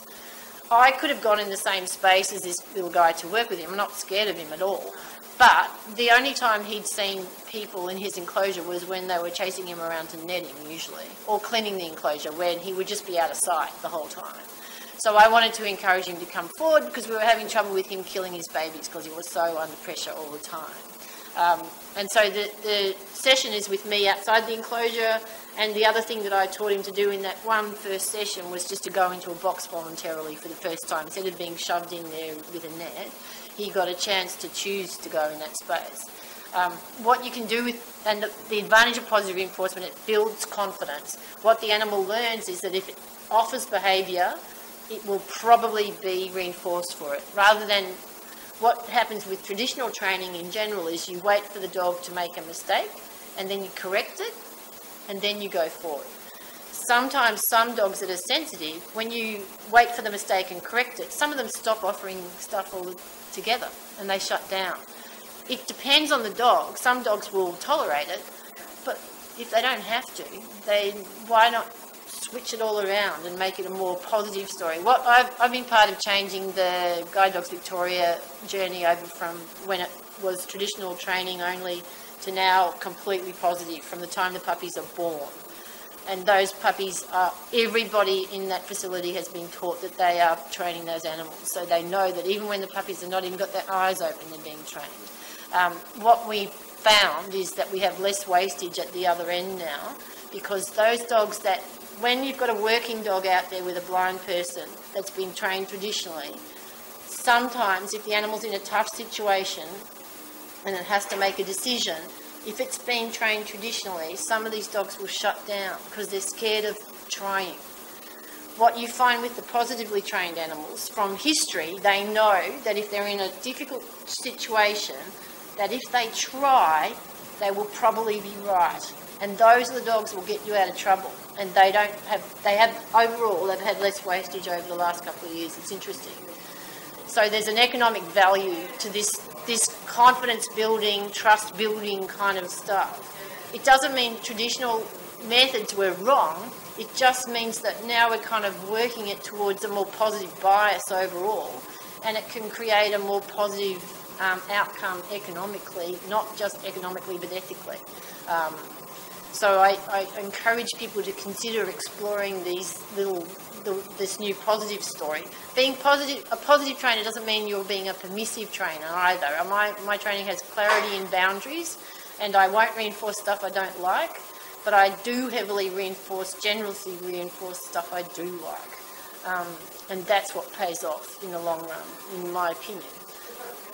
Yes, go for it.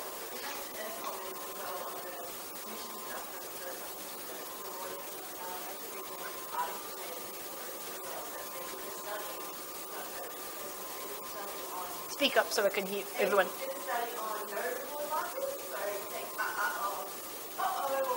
Yeah, so if the animal's made a mistake. Yeah. So does everyone get what that means? What that often means too is if the animal's going down and down one track and offering not the right behaviour, and if you give them the non-reward marker, it should mean to them, okay, that's a behaviour, but I'm not going to reinforce it, so change tack. That's what it should mean.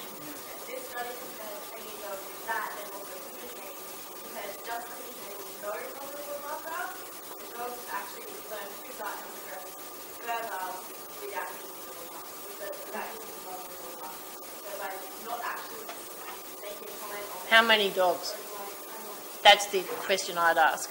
I think I sometimes use non-reward markers for animals to give them feedback, and sometimes I don't. It depends on the animal. So because for some dogs that are very sensitive, it could shut them down. Some other dogs will get value from the information. So it does depend on your learner. Yeah, and I think that's important to take. If a non-reward markers could be punishing to some animals and could shut them down. Okay, so if I'm working with different species, I've worked with pinniped, I've worked with, say for instance, Californian sea lions, who are like Belgian Malinois. They'll go, work, regurgitate food and then keep working because they just want to work. They will work with you all day. They just want to do. They want the challenge. If you, in contrast, if you're working with harbour seals, these are little faucid seals. These are true seals. If you upset them, they will roll into the pool, fall down to the bottom of the pool, and stay there for an hour. So, I will work differently with these little guys than I would with a Kelly, honestly. These guys are much more forgiving, but I have to be very careful about what I reinforce because they will learn as quickly bad stuff as they will learn good stuff. So, yeah. But with a little harbour seal, if I don't reward them for even trying, they will shut down really fast. Same with an owl and a falcon. So if I've got a peregrine falcon, I will only reward perfect behaviour. Perfect behaviour for a demonstration bird is flying. But if I conversely, same trainer, different species, an owl, if I don't reward them for trying, even just trying or thinking of trying, they will end up just looking at me and not doing anything. So I'm the same trainer, but I've got to be flexible in the way I'm treating my individuals. So the key also to good training is to be humble to the individual. And for me, it's humble to the species and then the individual as well. They're all different. The principles of learning are the same, whatever I'm working with. I bias what I do always to the positive journey, because that's the way I think is right. And I think in general it's much safer in the long run for a lot of the animals I work with. If I upset a polar bear or a gorilla, or a free-flying eagle, or a 300-kilo Kelly, he will kill me, and I won't get to have a second chance. dogs are tolerant. You can get away with a lot of stuff with a dog or a horse. But I have been punished a couple of times by animals that I haven't been smart about, and I've thankfully walked away from it, and I've learned from my mistakes. So I try to stand up exactly for what I think is going to keep everyone safe, and not just safe, but also ethically. But I don't want people to be complacent. And I think a lot of people make a mistake thinking that positive reinforcement styles of training are actually permissive. They're actually not if they're done properly.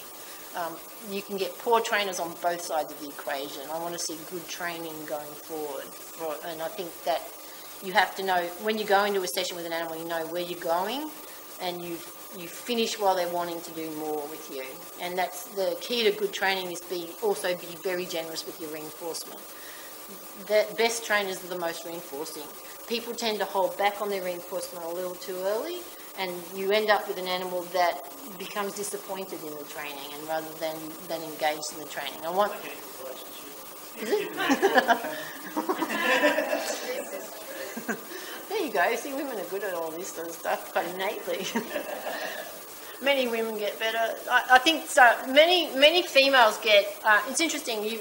Tone of voice is very important in training, as well, as you probably know. Tone in dogs, higher tone often gets more attention, but sometimes just having the presence of the pheromone testosterone that's imbued by testosterone gets more attention from the beginning. But female trainers have an advantage in having a higher pitch, actually. There's a lot of advantages in having the higher, more sentient pitch to the dog.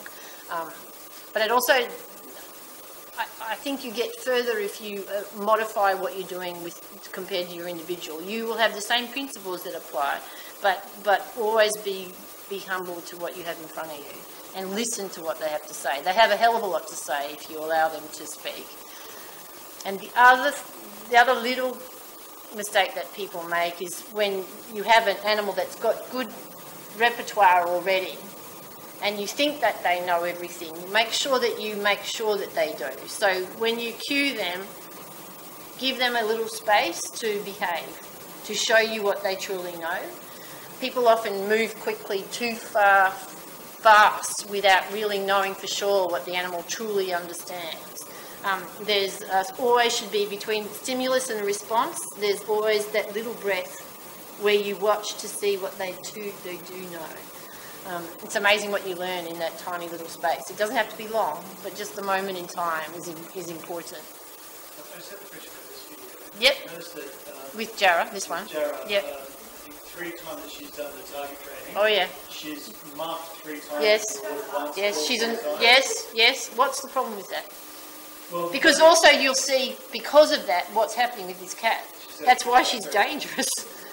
Yeah, she's frustrated by that. She should be going back to one for one. Behaviour, Well, if she's marked, if she gets a bridge, if she gets a whistle, or if she gets a click, she should get a reinforcer for every time that happens.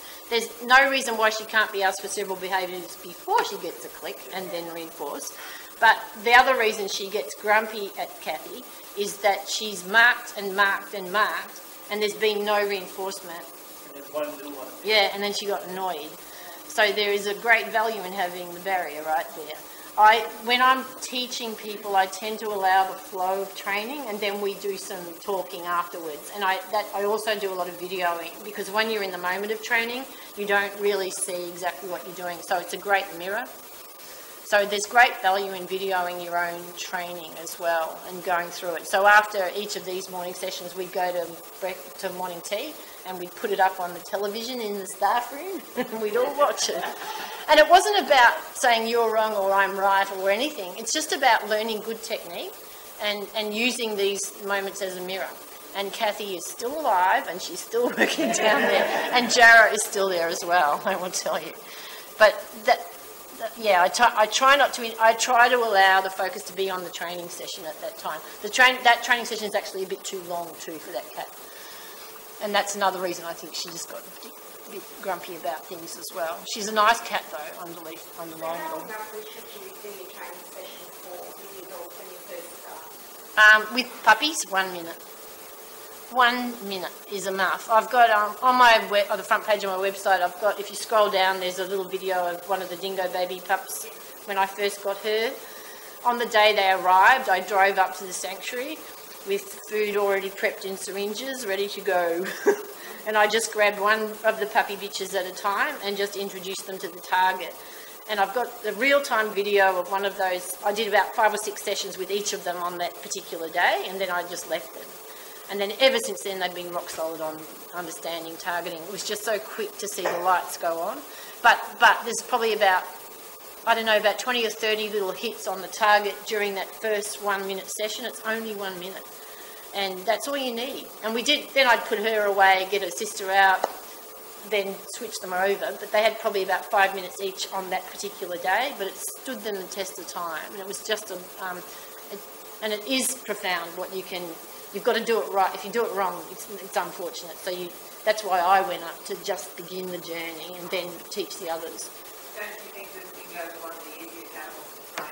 I think carnivores are easy to train. Most carnivores are easy to train. They will always, the reason is, especially if I'm using positive stuff, if I'm wanting to come forward to targets, they investigate things that are novel in their environment if they've got no reason to be worried. And certainly babies have no baggage, so they should be confident about coming forward. The ones that are more difficult that I've had to work with are the animals that are more likely to be prey items in the wild.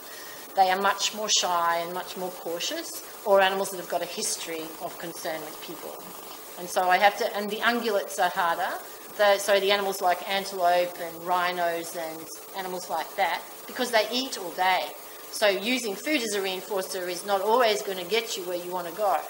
So they're full all the time, basically. So there's a difference. And also all the antelope and all of those animals are prey items. So there's flight space. So I switch things around with those guys. I don't try and stand there and wait for them to come forward. If they have had no history with me, I'll know where they are. I'll go up to their enclosure with something that they would probably die for, and I just make a point of just offering it, and then I walk away and I back off because they want space. And then I do that for a few days in a row, and when you finally start seeing them, when they see your body and they orient to you, you can start to get some closer contact. So those guys teach you a lot about being sensitive to the animal's need for space from you. And in fact, space, giving them space is one reinforcer for them as well. So it's been my privilege to be able to work across different species. And then you've got the birds. So I've got the parrot group who are prey items, and I've got raptors that I've worked with as well who are predators. So their psyche is very different, very, very much, and they can fly. They have another dimension, you know. And when you've got the gift of the bird, the very first bird I free flew was a peregrine falcon. And when I called him with my whistle, when he was flying in that direction, and then he heard my whistle and he turned and he came straight for me, you go, we've got something, that's a relationship, that's a privilege, you know. And that's really understanding the nuances of what he thinks is important. Because when I did a lot of speaking when that bird was with me for a while, and I'd have him, most people didn't see him until I pulled the thing back, and he'd be sitting on a perch the whole time looking at most people, they hadn't even noticed him. But what he knows is that I am his servant. I am useful. He's not I have no dominion over him. We work as a team to go hunting. Yeah, that's real partnership. That's cool. I can't describe how exciting that is, but it's magic. And that's when I was first learning in the zoo industry, and part of what I was doing was going around different sections and trying to find people who are worth training up as trainers, to giving them more experience across the board. The guys that I could take from one section and put in any other were the free flight bird trainers. If they are good, they can train anything. So go find a peregrine, and that's the one. But it makes you, I think, get as much experience with lots of individuals. The more individuals you get, the more flexible you get as well. And then if you work across different breeds, because all dogs are the same, but they're not the same. So, you know, all of them come with different psyches. And you've got the flock guarders, and you've got the herding dogs, and then you've got, you know, there's all sorts of, and each of them has been selected for a certain part of the hunting behaviour. Some for observation, some for pushing, some for actually just pointing, all those little things. You just work when I teach animals to do things for performance, I watch what they do naturally and then I extrapolate on that. Then I've got animals that perform at really high level. I don't try and teach them stuff that's not within their normal repertoire. I just find what they love and then I let them do it. Yeah. And that's when you get the best performance from them. So I don't work against them. Anyone else got any curly questions? Yes, so I was at the vet recently. Oh, okay. Let's come back to vet stuff. As we all go at the vet, you know. I was at the vet. Yeah. Well, they told me to put myself down. Oh, one other comment I'll make. I'm a veterinary behaviourist, so I can prescribe drugs to help with animal behaviour. What I've learned over the years is that there's not a lot you can't teach if you have enough time and enough dedication. And I have colleagues who probably would argue with me, but if I have enough time, I can teach an animal to do anything. Sometimes my time is under pressure and the animal needs help right away, and then I have to use meds. Or if the animal's going to hurt itself or hurt somebody else, then I'll use meds. But I tend to consider meds as a facilitator rather than the cure-all. Anyway, go, Jodie. Anyway, so. Yes. Okay, so the situation was I'm sitting in the waiting room watching this lady, and I think I've told you this story, with this little oodly thing. And it was a little thing, yeah, a little walking slipper. And, yeah. And they had to take blood. It took 3 vet nurses, the vet, and the owner screaming, the dog screaming. Poor they little had this thing. dog trussed up like a Christmas turkey. And they're pinning it down, trying to draw blood. Now, I just wanted to slap them all. Well, that's just cool. Well, absolutely. Yeah. But I suppose my question is from your perspective, how would the best way to handle something like that be? In that moment. In that moment, Yeah. So, well, that if I had no time and we had to do the blood on the day, and I could see that it was going to go all pear-shaped, I would say stop. And if we could, I'd send the person home to do some stuff to try and teach this animal to be part of its own care, which is what we're pushing tonight.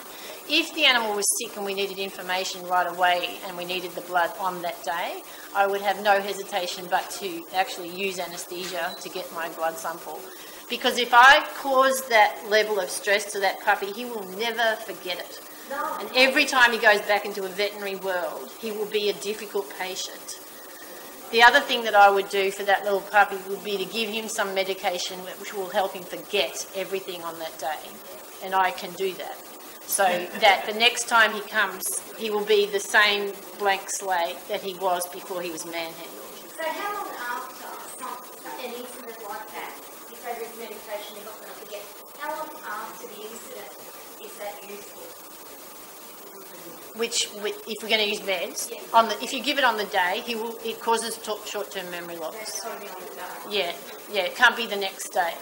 It has to be, so for instance, the very first time I saw some of these meds being used was at Children's Hospital in Melbourne, where I used to go there once a week as part of my residency for anaesthesia. Yeah. And if kids had a problem, if these little kids were chronically ill and had to come back and forth to the doctors or whatever, before the child woke up from anaesthesia, they would put a suppository of diazepam into these kids, and that would cause them to forget everything that was stressful. So that the next time they came, they were good little patients, and then you can learn to manage them better so that they weren't frightened. So it has to be given on the day. Has anyone got any other questions? You go. Any other questions, guys? Margaret, George, any questions?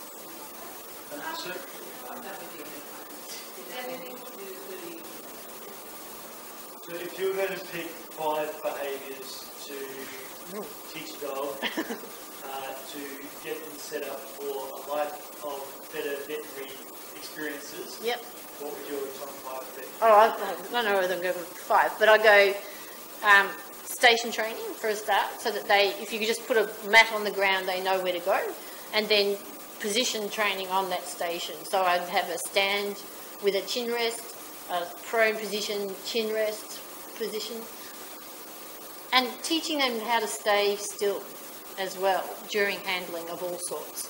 So that's another thing. An animal, I should be able to touch and feel and look at any part of an animal that I choose, any time, at any point. And so to have all that handling done when the little ones are tiny, and then just keep, but the other mistake that I see people make with teaching husbandry and vet procedure training is that they train the behaviour and then they think it's done. The key is to train the behaviour and then continue to practice it often, so that it still remains part of the animal's repertoire. It's absolutely critical.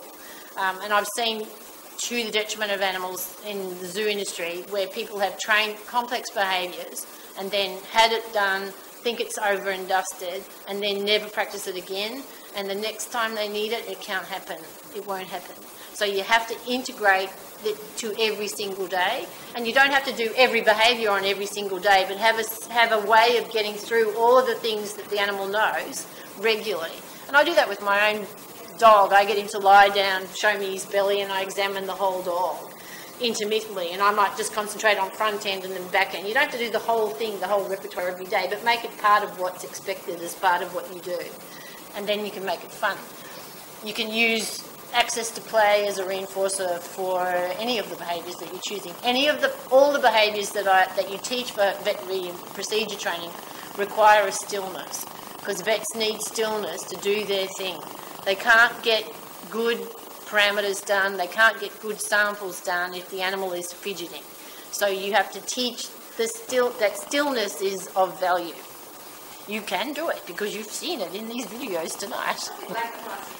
Oh, don't tell me your dog is different. Don't tell me now.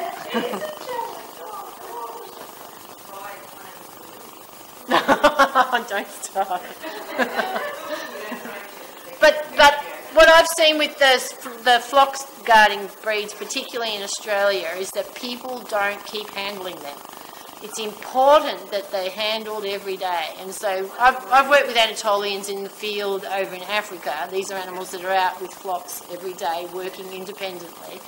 The farmers are taught to handle their dogs every day as well. They are to interact with their dogs every day because those dogs need care as well. And if you have a dog that behaves like a wild animal, it can't be looked after properly. So the key to these dogs doing well is that they should be consistently handled as well. And that's every part of their body. If you find an area of their body they don't like being handled, make sure there's not a problem with that, but also go back and break it down and practice it, not avoid it. People often avoid the things that they think are not acceptable. You need to practice them. They're the ones you practice a little bit more. You might practice the easy parts of the body a little bit less often, but go back every day gently to the point where they don't really like, and make it positive and combine it with positive things from the animal's perspective.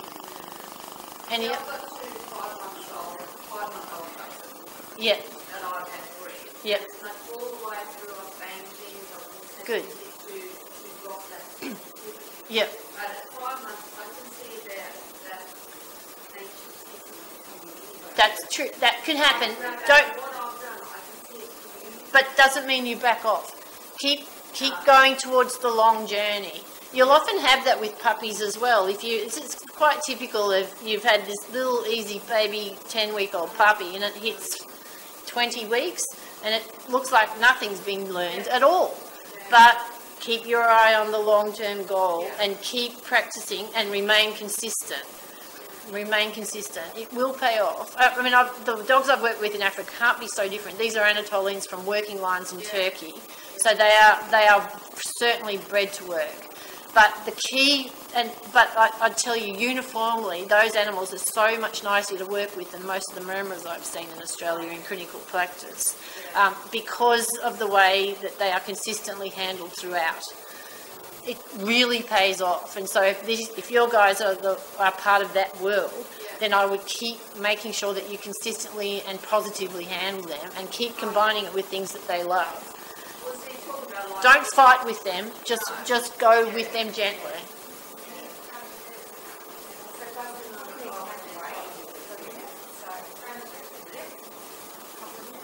Yep.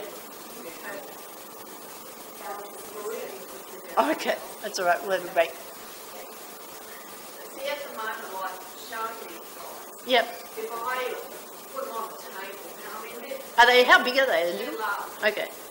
I put them on a table and they will stand there, the judge can go and everything else, but I keep them on the plant because they don't like people coming over to the problem. They just go, not touching me.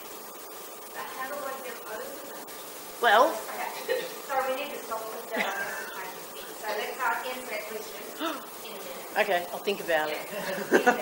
We'll be right back. I have some options. You can't. What I'd say is the options I offer you are options, and I guess what I'd say is then run with them and see if that helps. But I have some ideas anyway. I've been trying it. Yeah, yeah, Try to get a grant, let's rush to the table, get the lower, yeah. lower the table all the time. But I don't see the judge that care. What's it? But it's still, if you're on a lower end, the judge is still different. You're going over, you have to follow it. No.